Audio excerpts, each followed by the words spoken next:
नया दरवाजा स्थित हनुमान मंदिर में चल रही भागवत कथा में पुष्कर से पधारे संत अमृत राम जी राम स्नेही महाराज ने कहा, संसार में सबको रस चाहिए, फिर चाहे नाटक हो, सिनेमा हो, भजन हो या फिर कथा हो, हर चीज में रस की जरूरत होती है। इन चीजों में रस ना हो तो आदमी स्वीकार भी नहीं करेगा। ये विचार नया दरवाजा स्थित हनुमान मंदिर में चल रही भागवत सप्ताह के दौरान पुष्कर के संत अमृत राम व्यक्त कर रहे थे।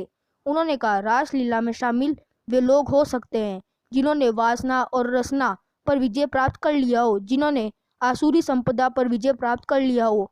आसुरी संपदा के संदर्भ में उन्होंने कहा कि पिता वृद्ध हो जाए फिर भी बेटे का मोह ना छूटे, ये आसुरी भाव है। रासलीला प्रसंग में गोपी शब्द का अभिप्राय बताते हुए उन्होंने कहा, गो अर्थात इंद्रियां, पी यानी पीना, अपनी समस्त इंद्रियों से कृष्ण भक्ति रस का पान करना। कथा में उन्होंने कहा, बांसुरी को श्री कृष्ण अपने अधरों पर रखते थे क्योंकि बांसुरी ने बहुत दुख सहन किया। बांसुरी मधुर बोलती है तथा अपने मालिक की इच्छा अनुसार बोलती है, इसलिए भगवान अपने पास रखते हैं। हर मनुष्य को बांसुरी से मधुरता का सद्गुण सीखना चाहिए। कथा में उन्होंने कहा, भक्ति करते समय संबंध परमात्मा से हो तो आध्यात्मिक विकास होता है। रासलीला का व्यवहारिक अर्थ की व्याख्या करते हुए कहा कि ऐसा कोई भी कर्म ना हो जो माता पिता को रास ना आए, वो ही आज के समय में रासलीला शब्द का सही अर्थ हो सकता है। कथा में रुक्मणी विवाह का प्रसंग सुनाया गया। श्री कृष्ण रुक्मणी की झांकी का दर्शन कराया गया। कथा के अंत में आरती पूजन किया जाने के पश्चात घनश्याम आचार्य, ओम प्रकाश मुत्ता, रामेश्वर व्यास, मुरली मनोहर छंगानी, दिनेश जोशी, मुकेश बोरा, रितेश बोरा, दिव्यांशु व्यास ने प्रसाद वितरण किया। इस तरह से ये कथा सुखदेव जी महाराज राजा परीक्षित को कहते, देखो ये तो हो गया महारास, ठीक है ना। अब इस रास का एक व्यवहारिक अर्थ सुन लो जो आज के युग में ज्यादा जरूरी है कि रास कौन किसको रास कहे। ध्यान से सुन लेना, ऐसा कोई भी कार्य न करो, ऐसा कोई भी कर्म न करो जो तुम्हारे माँ को, तुम्हारे बाप को, तुम्हारे गुरु को रास न आए, उसी का नाम रास है। कहते नहीं ये रास नहीं आई बात, ये रास नहीं।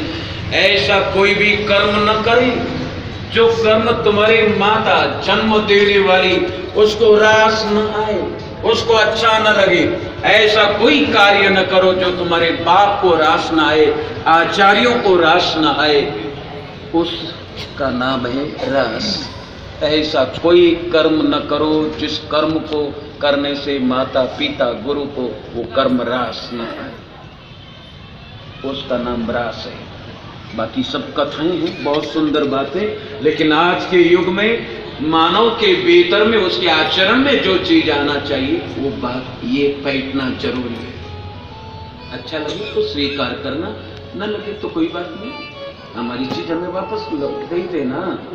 अगली कथा में जाएंगे, वहां हो सकता है बिक जाए वो बात, इसलिए अच्छा लगे तो जरूर स्वीकार करना।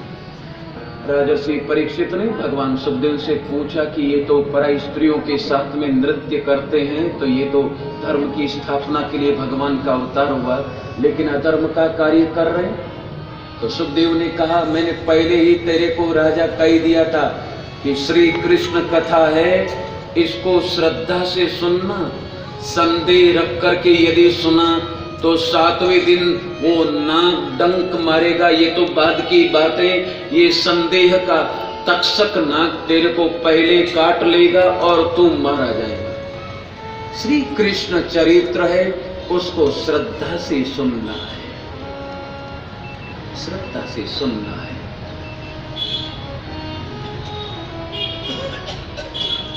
द्वापर युग में श्री कृष्ण ने जैसा कहा वैसा करो।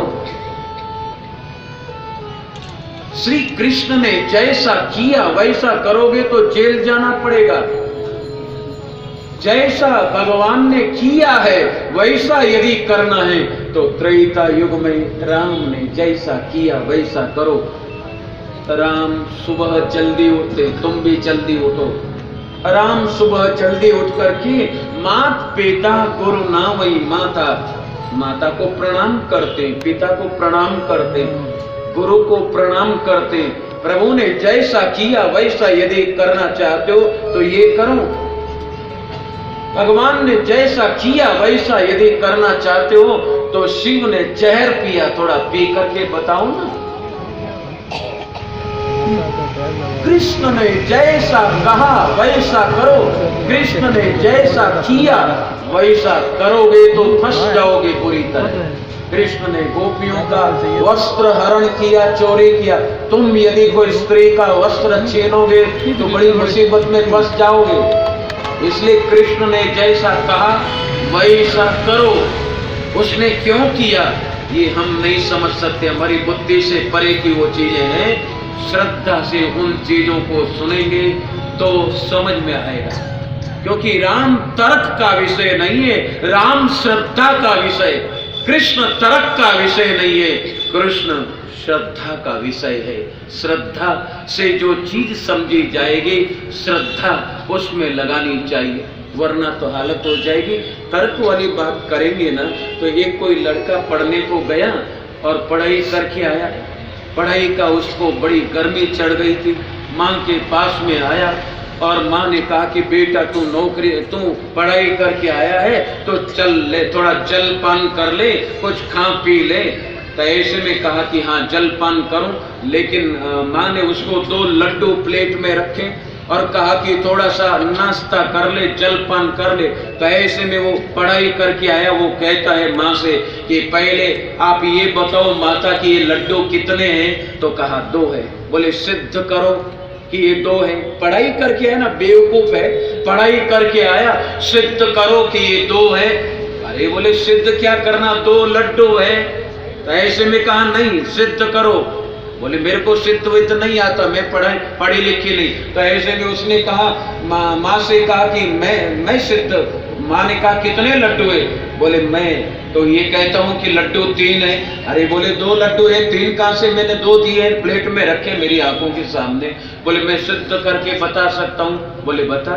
तो ऐसे समय में वो कहता है, एक लड्डू पर अंगुली रखी, बोले माँ ये, बोले 1, और दूसरे लड्डू पर हाथ रखा 2, बोले ये 2 है ना?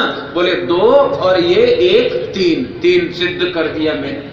ऐसा उसने गणित बैठाया, ऐसा गणित लगाया तो उसको 3 लड्डू बता करके उसने रख दिया। तो माँ ने कहा कि देख मैं पढ़ी लिखी हूँ नहीं, क्यों तूने सिद्ध कर दिया, बहुत सुंदर बात है, लेकिन बोले नहीं तुम्हारे को भी ये 2 है, ये सिद्ध करना पड़ेगा। तो ऐसे में उसका बाप भी पास में बैठा। बाप ने कह दिया कि देखो ये सिद्ध करने की जरूरत नहीं, तो बेटा जो कह रहा है ना वो 3 ही लड्डू है, तेरी माँ को पता नहीं है 3 लड्डू है। बोले कैसे? बोले देख 3 लड्डू है। बोले उसकी माँ से उसने कह दिया अपनी पत्नी से कि 1 लड्डू तो तू खा ले, 1 लड्डू मैं खा लूं और 3रा लड्डू ये खा लेगा, झंझट खत्म। क्या खा लेगा?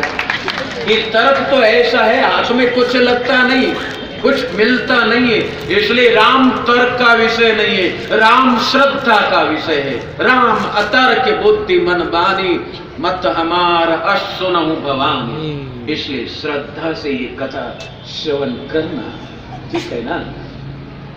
उसके पश्चात में श्री सुखदेव जी कहते हैं राजा परीक्षित से कि राजन कुछ चीजें ऐसी होती हैं जो समर्थ होती हैं, उसको दोष नहीं लगता। या समर्थ कौन? बोले जो किसी में कोई भी दोष नहीं होता है वो समर्थ होता है। समर्थ कौन नहीं दोष गोसाई, जिसमें एक भी दोष नहीं वो समर्थ होता है। और ऐसा कौन है जिसमें एक भी दोष नहीं? वो परम पिता परमात्मा है। इसलिए वो जो लीला करते हैं उसमें जन कल्याण होता है, लोक कल्याण के लिए वो करता है। 3 उदाहरण यहाँ सुखदेव जी ने दिए। पहला अग्नि, दूसरा सूर्य और तीसरा गंगा। ये तीनों समर्थ हैं।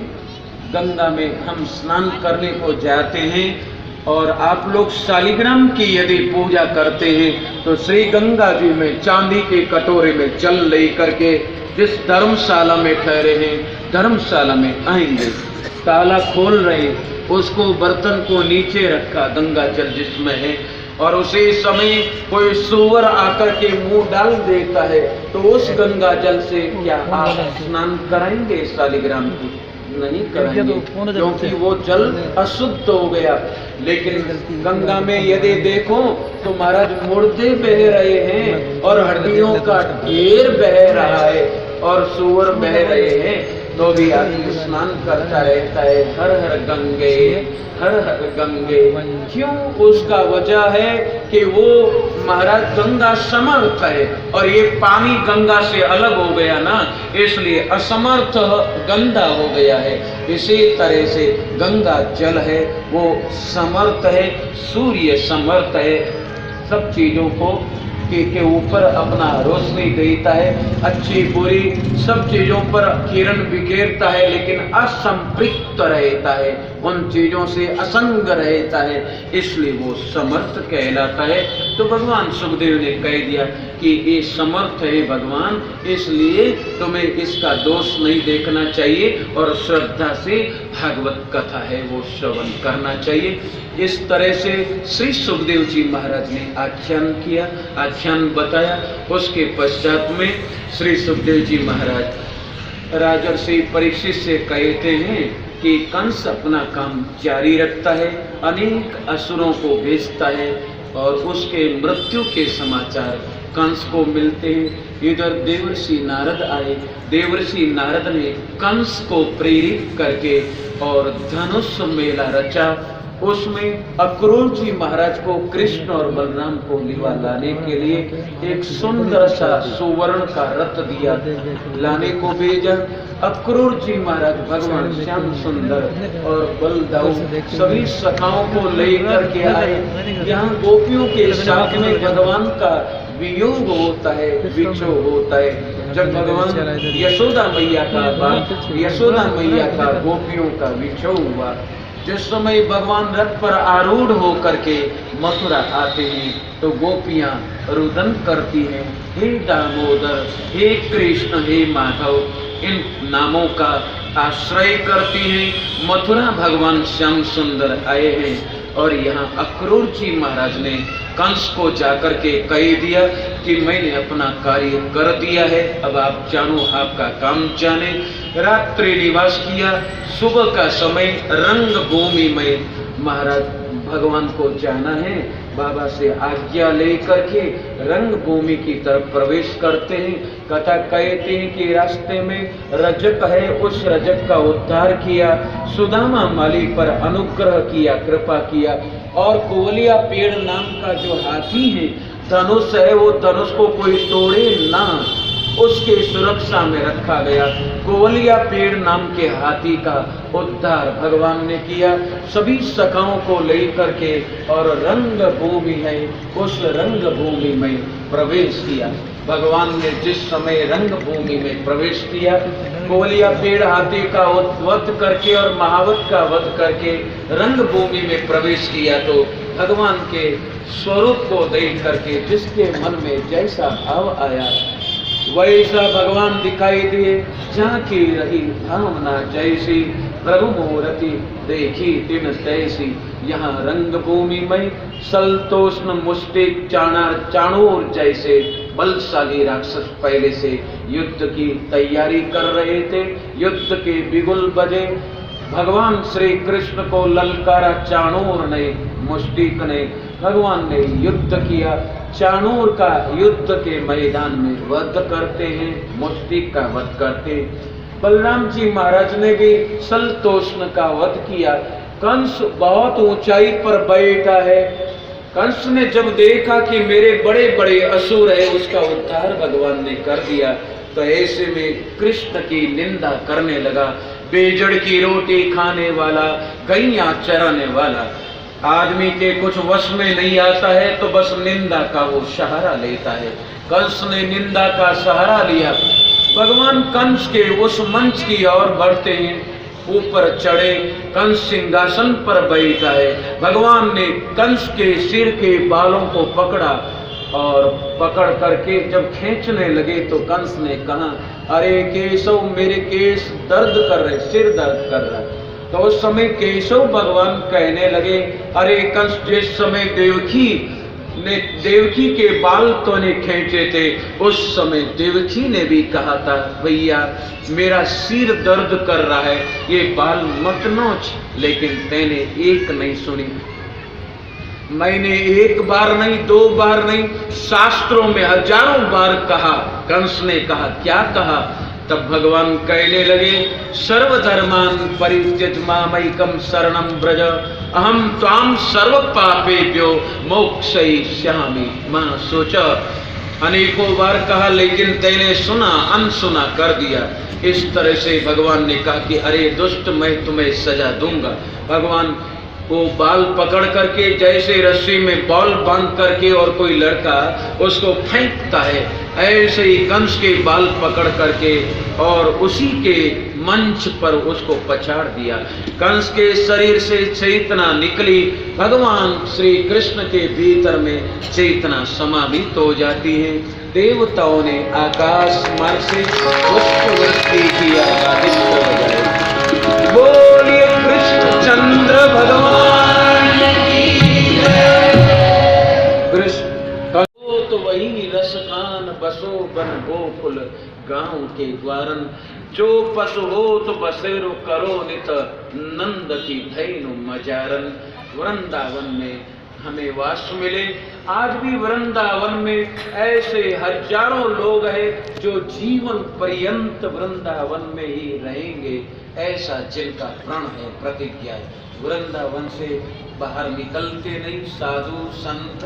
आज भी वृंदावन में ऐसे सैकड़ों साधु संत को दर्शन करने का अवसर मिलेगा। तो कंस वध के पश्चात में कंस के दो पत्नी हैं, जिसका नाम अस्ति और प्राप्ति है। दोनों विधवा हुई, अपने पिता जरासंध के पास में गई। जरासंध ने जब देखा तो पूछा, ये तुम्हारी दशा किसने किया? ऐसे में कह दिया कि ये तो श्री कृष्ण ने हमारी ऐसी दशा किया, हमारे पति को मार डाला, वध किया। जरासंध ने प्रण कर लिया कि मैं समस्त यदुवंश को कृष्ण सहित बलराम सहित वध करूंगा। देवी सक्षोणी सेना का संचय किया। 23 अक्षोणी सेना का संचय करके और मथुरा पर आक्रमण करने के लिए चला। भगवान बैठे हैं और बलराम जी महाराज बैठे हैं। अकस्मात आकाश मार्ग से हल और मूसल, ये बलराम जी महाराज के जो शस्त्र अस्त्र है वो आए। ऐसे में उसने ललकारा, जरासंध ने 23 अक्षोणी सेना संगठित करके भगवान ने कहा क्या करें? तो बलराम जी से पूछा, बोले युद्ध करें। भगवान का ये प्रथम युद्ध है। युद्ध किया है जरासंध के साथ में, युद्ध में विजय प्राप्त किया भगवान ने। और ये जरासंध को बलराम जी ने जब रस्से से पकड़ा है ना, बांधा, भगवान ने कहा छोड़ो, अभी ये फिर सैन्य शक्ति का संचय करके फिर आएगा, धरती का भार उतारना है। भगवान ये युद्ध जीत करके वापस लौट करके मथुरा आए तो मथुरा के स्त्री पुरुषों ने भगवान का बहुत स्वागत किया। बहुत सारा धन लेकर के आए हैं ना, युद्ध में जीत करके बहुत सारी संपत्ति लेकर के आए। दूसरी बार फिर आक्रमण करता है, फिर पराजित हुआ। ऐसे कहते 17 बार ये जरासंध 23 अक्षोणी सेना लेकर के और भगवान पर आक्रमण करता है। भगवान ने उसको युद्ध मैदान में पराजित किया। 18वीं बार आया, उससे पहले देवर से नारद काल यवन के पास में पहुंचे और कहा कि अकेला जरासंध श्री कृष्ण को युद्ध में परास्त नहीं कर सकता। काल यवन देव से नारद की प्रेरणा प्राप्त करके 2 करोड़ मलेच्छ सेना लेकर के और आक्रमण करते हैं। भगवान को लगा क्या करें, ऐसे में विश्वकर्मा को आज्ञा दिया। रात में विश्वकर्मा ने समुद्र में एक अभेद्य दुर्ग का निर्माण कर दिया और वो नगर और कोई नहीं, द्वारिका था। द्वारिका में सभी मथुरावासी स्त्री पुरुष है, उन सबको भेज दिया। बलराम जी को सुरक्षा के लिए नियुक्त कर दिया और भगवान युद्ध के मैदान में आए। भगवान आगे आगे चल रहे। जरासंध अभी 4 दिन के बाद में आने वाला है। तो भगवान आगे आगे और काली यवन सेना को लेकर के पीछा कर रहा है। भगवान प्रवर्षण नाम का पर्वत है, पर्वत पर जा चढ़े, कंदरा में प्रवेश किया। कंदरा में एक व्यक्ति सोया है। भगवान ने अपना पीतांबर उठाया, उस पर ओढ़ल दिया। काली यवन पीछा कर रहा है, देखा कि कंदरा में आकर के ये पीतांबर ओढ़ के सो गया है। काली यवन ने लात मारी। मुचकुंद ने, ओहो, जो व्यक्ति था उसने देखा, देखते से ही काली यवन भस्म हो गया। भगवान पीछे जो छिपे थे कंदरा की ओट में बाहर निकल करके आए। ऐसे में वो व्यक्ति और कोई नहीं। भगवान ने पूछा कि तुम कौन हो? तो उसने अपना परिचय बताया, मेरा नाम मुचकुंद है, देवताओं की सेना का मैं सेनापति था। पुरस्कार के रूप में कुछ देना चाहा तो मैंने देवताओं से कह दिया कि मेरे को आराम करना है और मेरी नींद में कोई खलल पैदा करे, मैं देखूं तो वो भस्म हो जाए। तब से मैं यहीं पर मैं सो रहा हूँ। मुचकुंद ने भगवान का परिचय पूछा कि ये कठिन भूमि है, आपके चरण बड़े कोमल हैं, कौन है आप?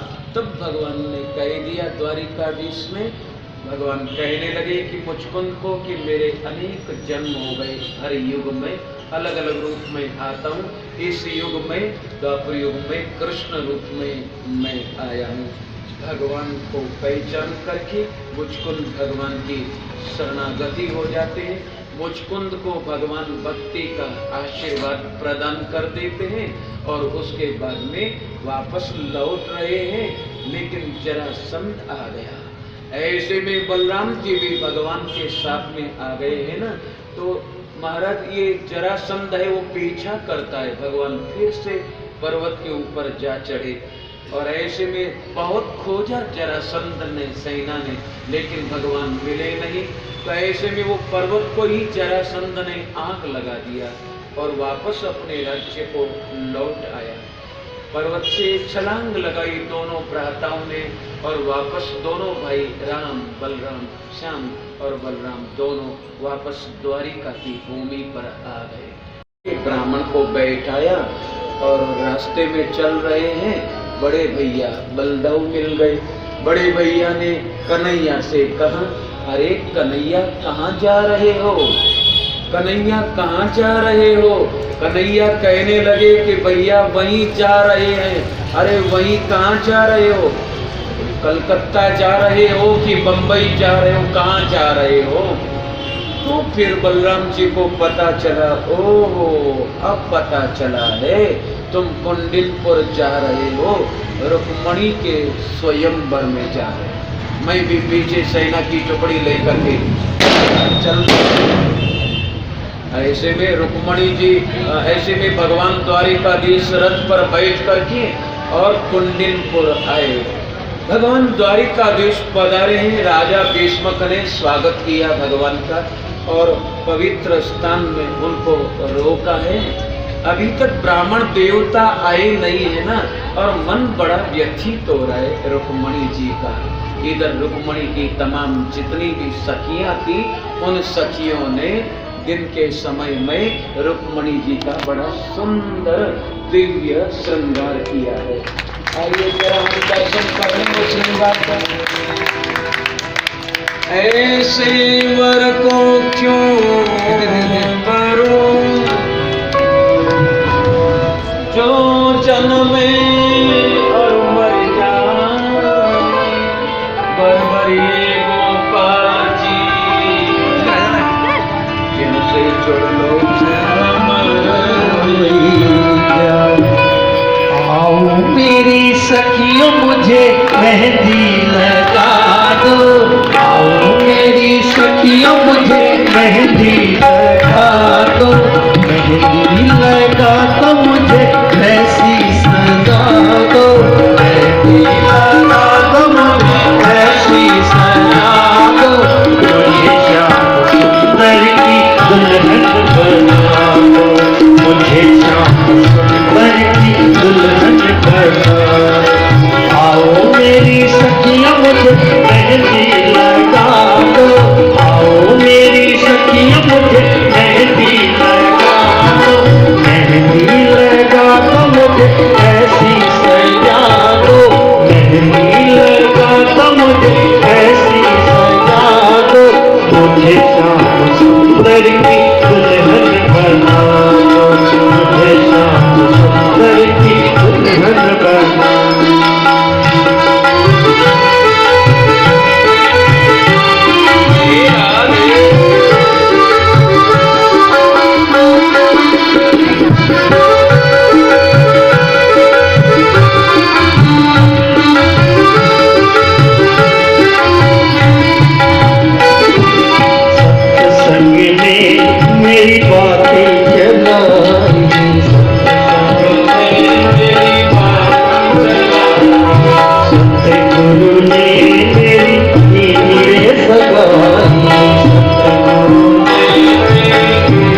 सत्संग में मेरी बातें चलाई, सत्संग में मेरी बातें चलाई, सतगुरु ने मेरी कीरें लगाई, सतगुरु ने मेरी कीरें लगाई। उनको बुला के हाथ लेवा को करा दो, उनको बुला के हाथ लेवा को करा दो, मुझे श्याम सुंदर की दुल्हन बना दो, मुझे श्याम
आज मेरी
की पूजा किया और माता जी के गले में ऐसा फूलों का हार पहनाया, दोनों हाथ जोड़े, अपना मनोरथ है वो बता दिया कि भगवान द्वारिकाधीश माँ मेरे को पति रूप में प्राप्त हो। इस तरह से हाथ जोड़ करके प्रार्थना किया, माता के गले में हार पहनाया, प्रणाम किया। कथा कहती है कि माला टूटी और रुक्मणी के गले में जा गिरती है। अर्थात माँ ने आशीर्वाद दिया कि बेटी तुम्हारा मनोरथ है वो पूर्ण हो जाए। इस तरह का आशीर्वाद लेकर के रुक्मणी जी सखियों के सहित वापस धीरे धीरे मंदिर से सीढ़ियों से नीचे उतर रही हैं। और ऐसे में भगवान द्वारिकाधीश को लगा कि ये हजारों सैनिक है, इनसे कैसे पार पाना रहा। तो महाराज वल्लभाचार्य ने मधुराष्टक लिखा, उसमें कहा कि हसितम मधुरम, भगवान का हंसना मधुर है। तो भगवान ने स्मित हास्य किया, उस हास्य में हजारों सैनिक जो सुरक्षा प्रेरी थे वो तन्मय हो गए। जहां उनको सुरक्षा करना था, भगवान द्वारिकाधीश की सुंदरता और गुणों का वो वर्णन करने लगते हैं। रुक्मणी जी नीचे उतर करके आती हैं, भगवान द्वारिकाधीश ने अपना हाथ रुक्मणी जी के सामने रखा, तो रुक्मणी जी ने अपना हाथ भगवान द्वारिकाधीश को दे दिया। हाँ ले जाओ, थोड़ी देर घुमा लो ना, धारण करके ले जाओ, ज्यादा दूर मत चले जाना, वापस जल्दी आ जाना। तो रुक्मणी जी का हाथ भगवान ने अपने हाथ में लिया, रथ पर बैठाए और महाराज जी यहाँ से प्रस्थान कर जाते हैं। बोले रुक्मणी मंगल भगवान की जय। भगवान का रथ चला जा रहा है और ये सभी सुरक्षा प्रहरी हैं स्मित हास्य में ऐसे उलझ गए। एक सैनिक ने कहा कि देखो भगवान द्वारिकाधीश का ये रथ कैसे सुंदर ढंग से चल रहा है। तो वो तो चल गया, भगवान तो ले करके गए और द्वारिका में जाकर के रुक्मणी जी से फिर विधिवत विवाह करते हैं। तो यहाँ भी वो रस्म हमारे पंडित जी हैं,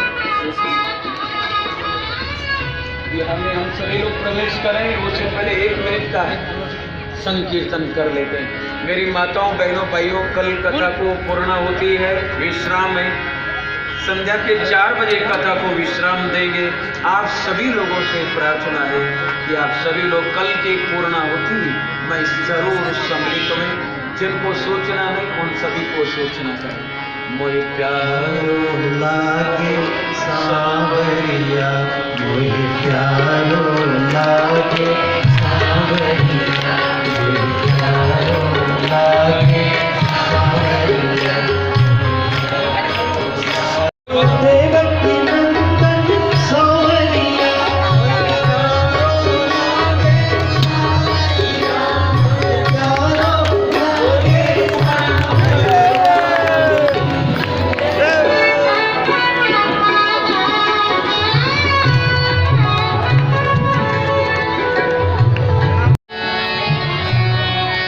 आज मेरे श्याम की शादी है, आज मेरे श्याम की शादी है, आज मेरे श्याम की शादी है। ओ श्याम की शादी है, मेरे घनश्याम की शादी है, आज मेरे श्याम की शादी है। लगता है सारे जैसे ब्रह्मांड की शादी है, आज मेरे श्याम की शादी है, आज मेरे श्याम की शादी है।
मेरे श्याम की शादी है, आज मेरे श्याम की शादी है।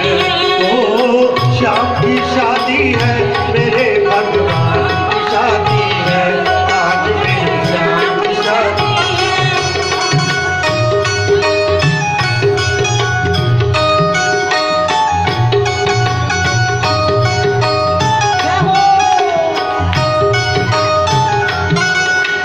जुर मेल चाले हीरे मोतिया सो नजर उतार दो, कर जुर मेल चाले हीरे मोतिया सो नजर उतार दो। जैया वाले ढूंढ रही बाबा, जैया वाले ढूंढ रही बाबा, सोना चांदी वार कर जुर मेल चाले हीरे मोतिया सो नजर उतार दो, कर जुर मेल चाले हीरे मोतिया सो नजर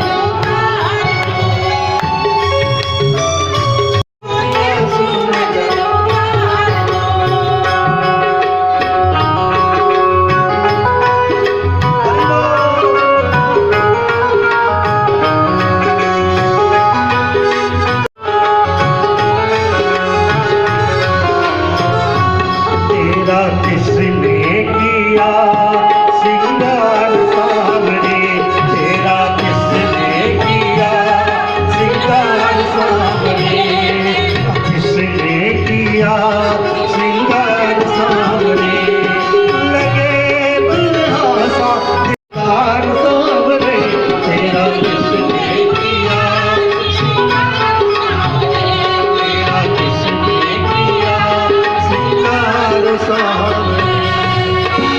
श्यामा तेरी आरती, कन्हैया तेरी आरती, सारा संसार करेगा कर जोड़ के।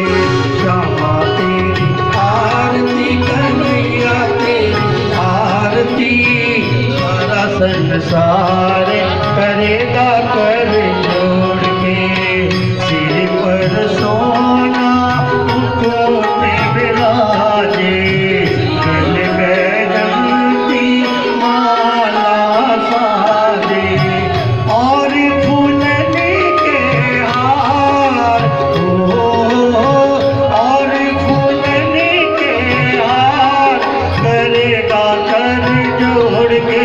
श्यामा तेरी आरती, कन्हैया तेरी आरती, सारा संसार करेगा कर जोड़ के। ब्रह्मादिक तेरो यश गावे, ब्रह्मादिक नारद शारद ध्यान लगावे, नारद शारद ध्यान लगावे, और कर जय जयकार करेगा कर जोड़ के। श्यामा तेरी आरती, कन्हैया तेरी आरती, सारा संसार करेगा कर जोड़ के। अपने चरण की भक्ति दीजिए, अपनी शरण में